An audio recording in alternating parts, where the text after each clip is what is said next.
Zadandani, Electro Ninja here, and welcome back to Electro Ninja's Lab. Today we are going to be talking about My Hero Academia School Briefs Volume 3. So, a quick thing before we actually get into this. I am not actually going to be talking about the entire volume. Unlike the previous volumes, um, this volume has a bonus part that is not connected to the rest of the story at all. That being bonus UA quest. Now, the reason that I'm not doing this is for two reasons. One, I have not yet read it. And two, it's not actually connected, and it's more connected to tomorrow's video, which is actually going to be UA quest more accurately, alternate universe what if UA quest. That is going to be what that video is going to be talking about. So delving into that specific part at that point is actually the better option. So anyways, let's get into the actual review of My Hero Academia School Briefs. So an important thing to actually note about School Briefs Volume 3 is that it's not the same as Volumes 1 and 2. Both of these first two volumes have an overarching story. Not necessarily the most direct story, but it all focuses on the same time. The basic. Each part goes on to the next one after another. Really could work in a movie. And that's just how it is. Starting with School Briefs Volume 1 being primarily about the Parents' Day event, and Volume 2 being about the camping.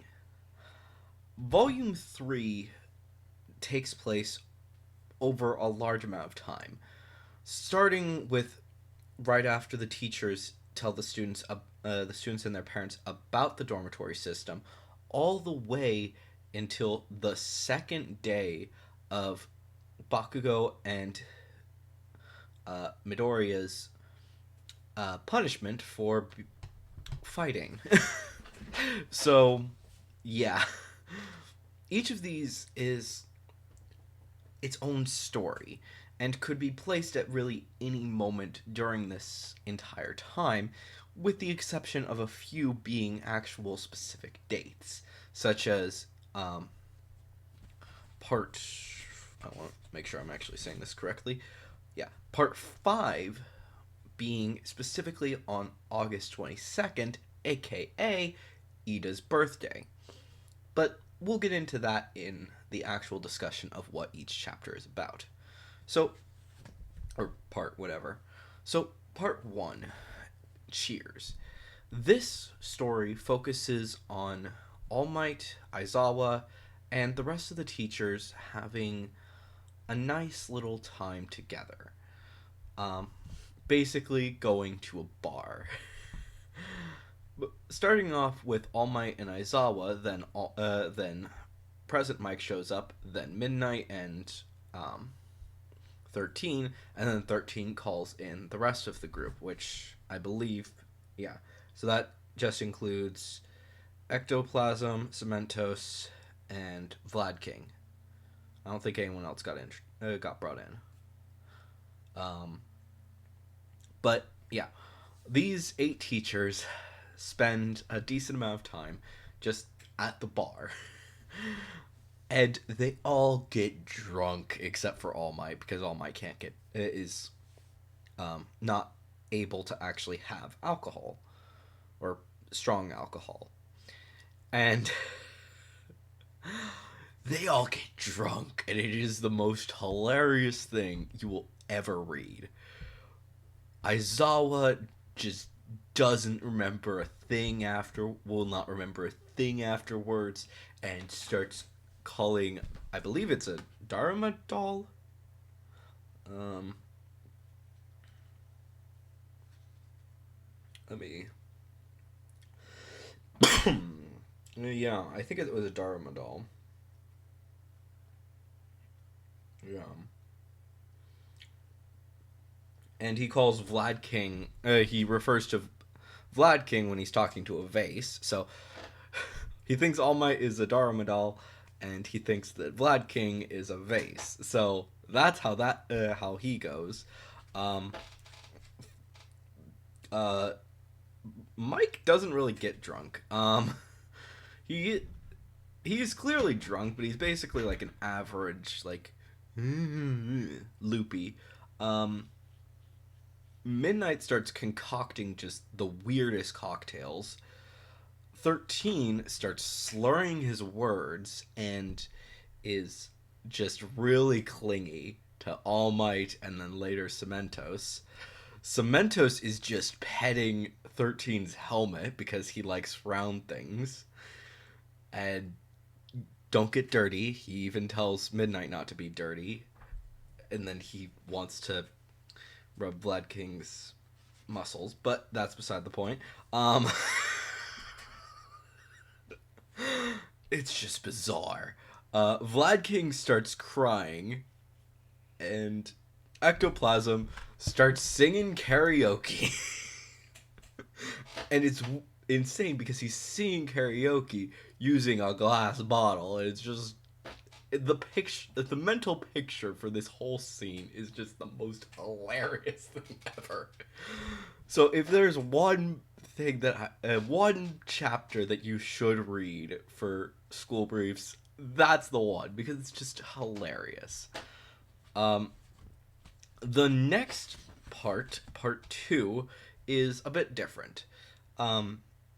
Focusing mostly on the moving in process, starting with Momo dealing with how much stuff her mom and her butler want her to bring on, and may I say, it's a lot more than you think.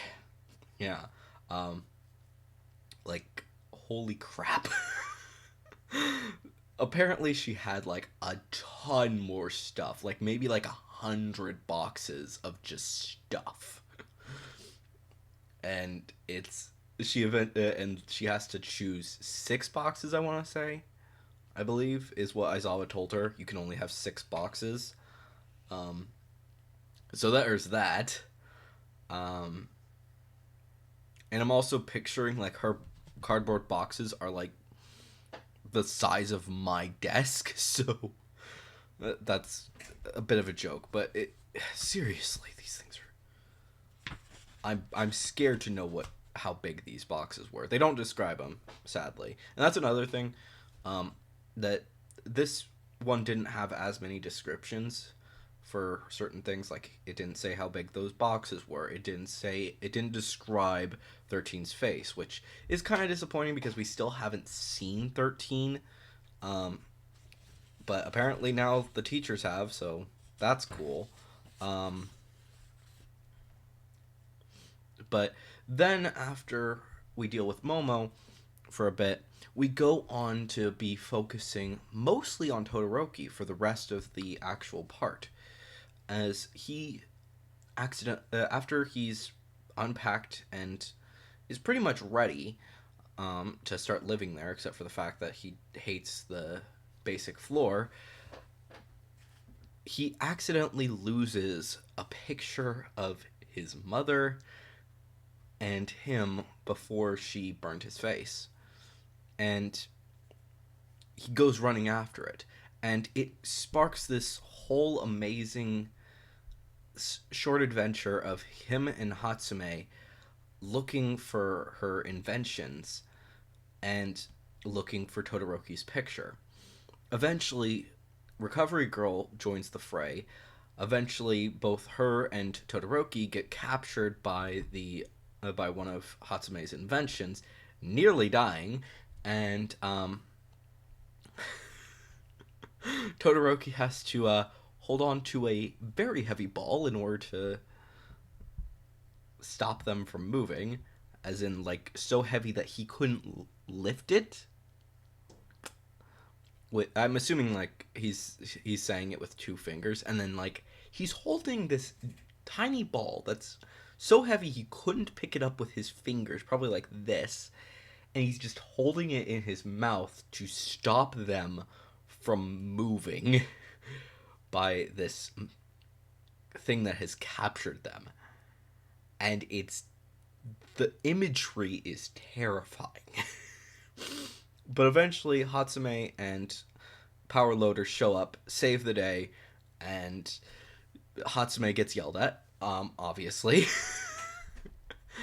And they continue on with their lives. But before they go, Hatsume returns, says that she found Todoroki's picture, and also, as thanks, gives him a toy, which is very important for the next chapter.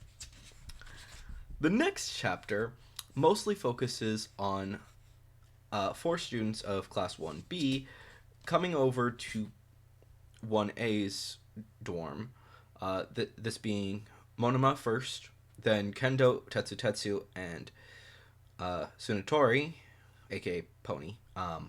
Pony is actually the more memorable name for her. And the 4 of them show off their rooms, and we get a decent description of them. Tetsu's room is nearly identical to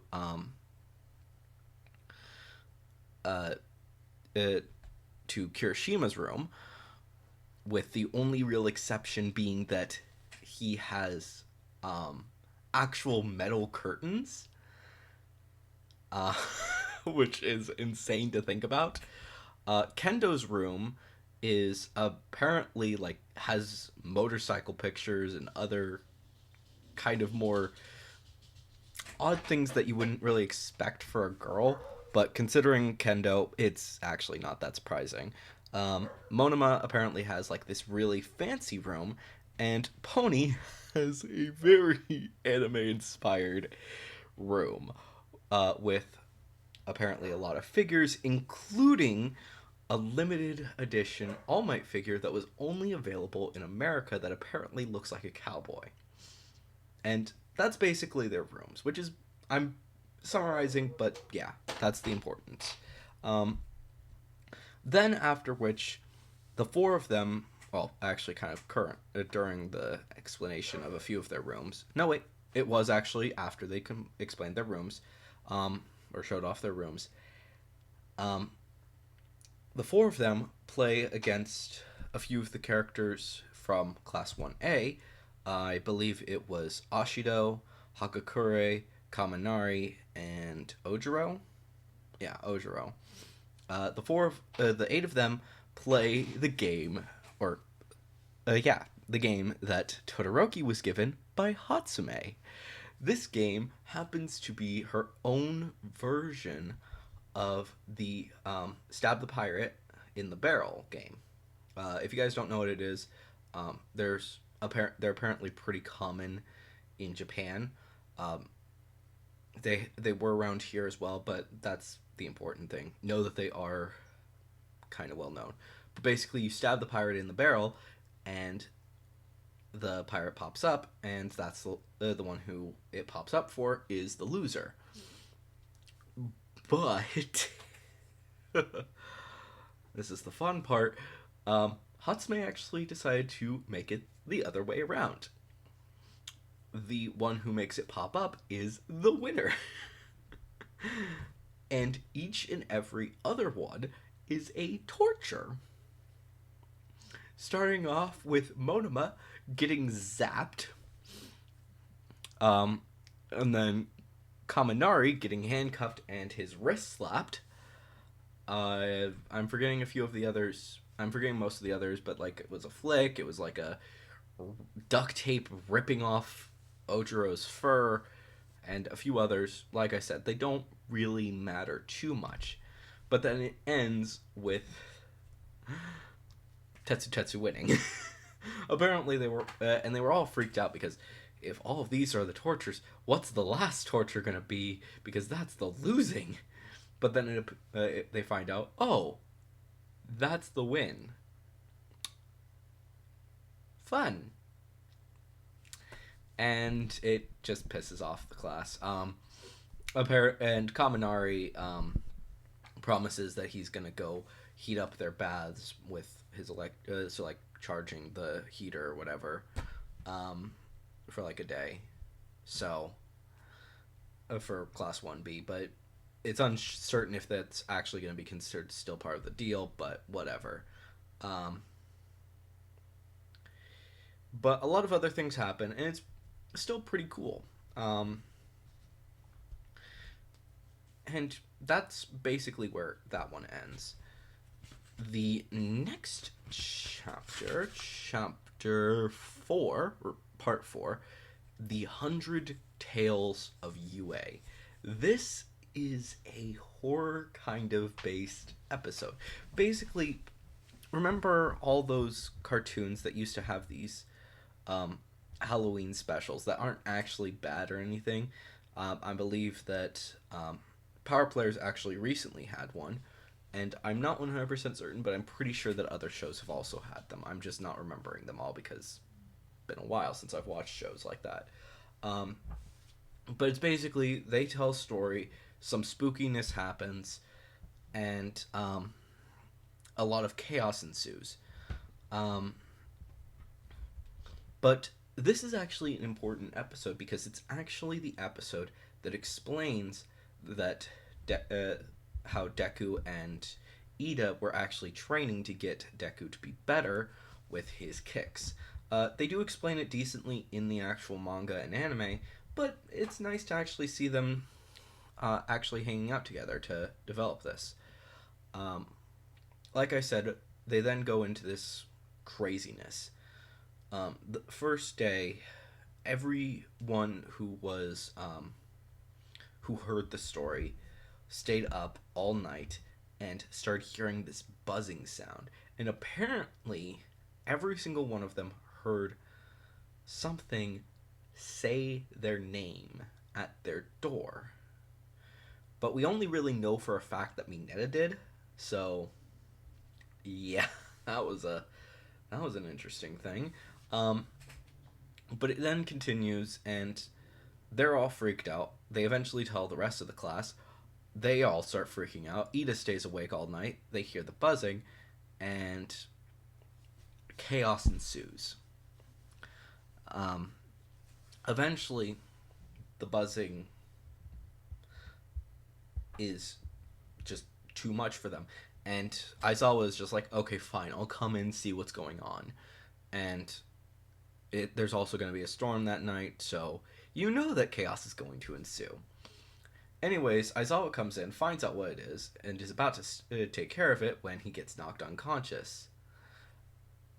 All of the class is like, where's Aizawa? He was supposed to come and check in with us while we were in our rooms. He was supposed to come by each room and make sure that we were all in there. And then he just never showed up. So they all go down into the first floor, and more chaos ensues. They find Aizawa knocked unconscious, power goes out, and like I said, chaos ensues. They hear the buzzing.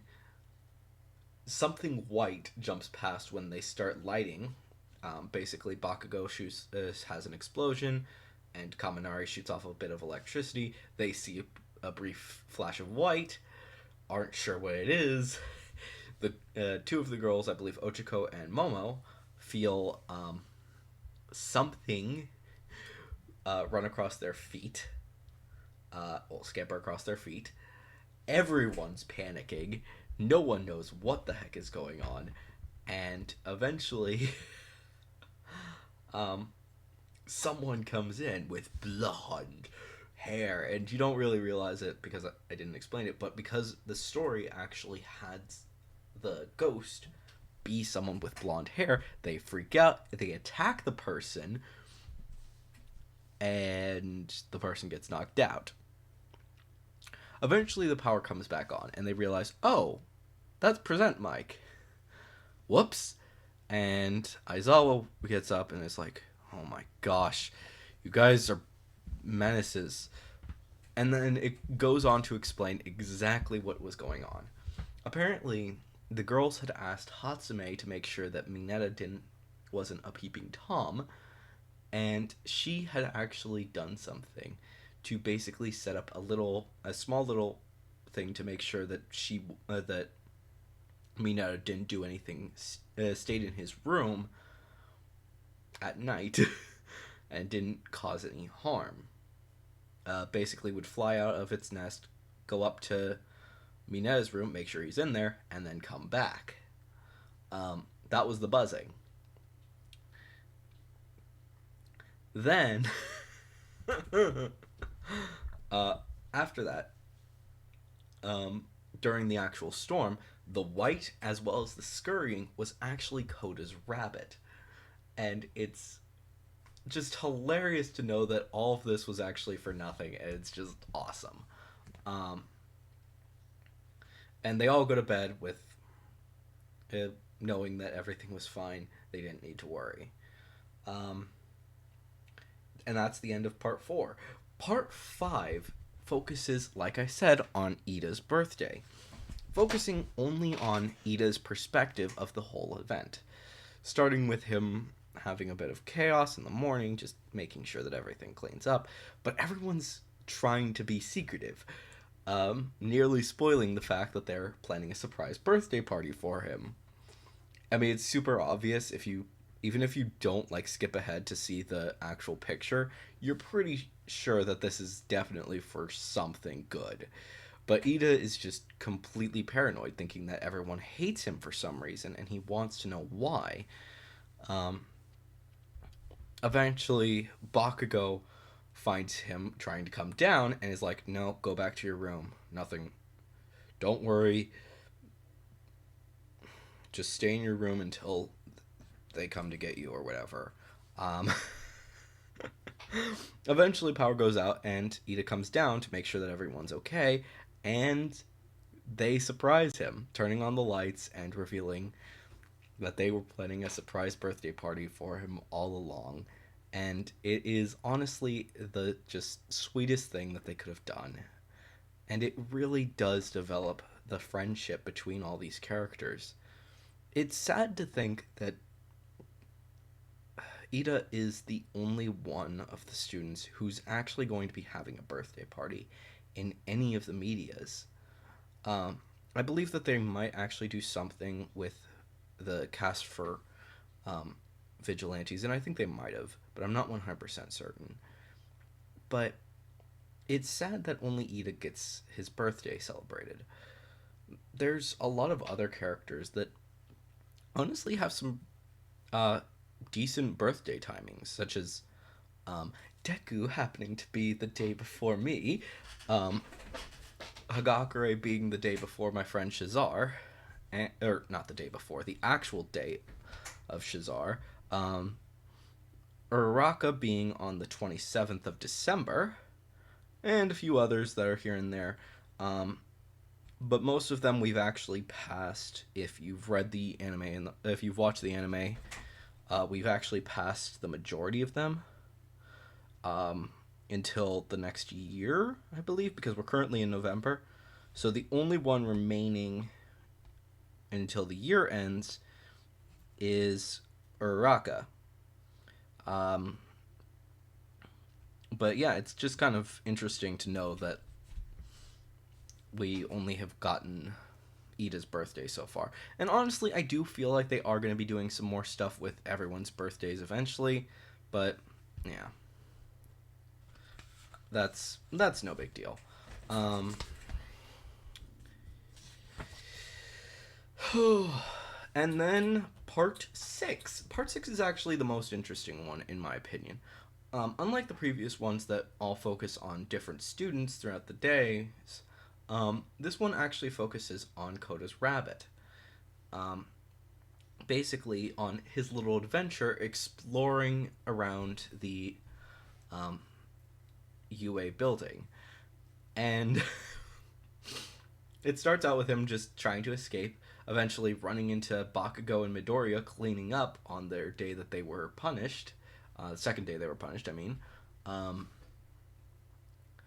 and going eventually going into Minetta's room, which it's not surprising at all. It just know that.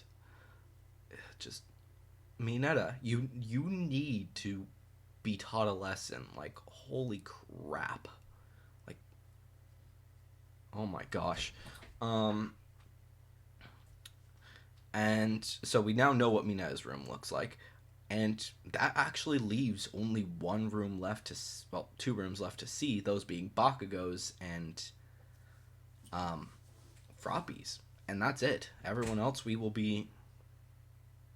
have seen now, which is just an interesting thought process that we've now seen everyone's rooms except for those two. Um, and that's pretty much it. That is it ends with a nice little conclusion, and honestly, it's a good little story. School Briefs has always been about the interpersonal relationships, and this continues that trend. Obviously, there are some things that I wish were a little bit better, but honestly, School Briefs Volume 3 is probably the best one so far. Um, Focusing mostly on the actual interpersonal relationships. And I'm excited to see what Volume 4 has in store for us, which, like I've said before, it's coming soon, so expect the actual video for that sometime this weekend. Um, so if I was to give it a rating, I would give this one a 9 out of 10. Now, obviously, there are certain things that I should talk about, but I'm going to actually leave those little bits and pieces for tomorrow's video for for UA Quest, and then the other topic I think should actually wait until my video about Volume 4. But anyways, guys, hopefully you've enjoyed this video. If you have, definitely leave a like, subscribe if you're new, and ring that notification bell. Of course, leave your comments and theories to tell me what you think of School Briefs, as well as, like I said, your theories. If you are going to leave a theory, make sure to use the hashtag theory review so that I know to talk about it in my fan theory review video. And of course, if you want to support the channel even more, then definitely head down to the description and check out the links down there. But anyways, guys, I've been Electro Ninja, and I'll see you guys next time. But on!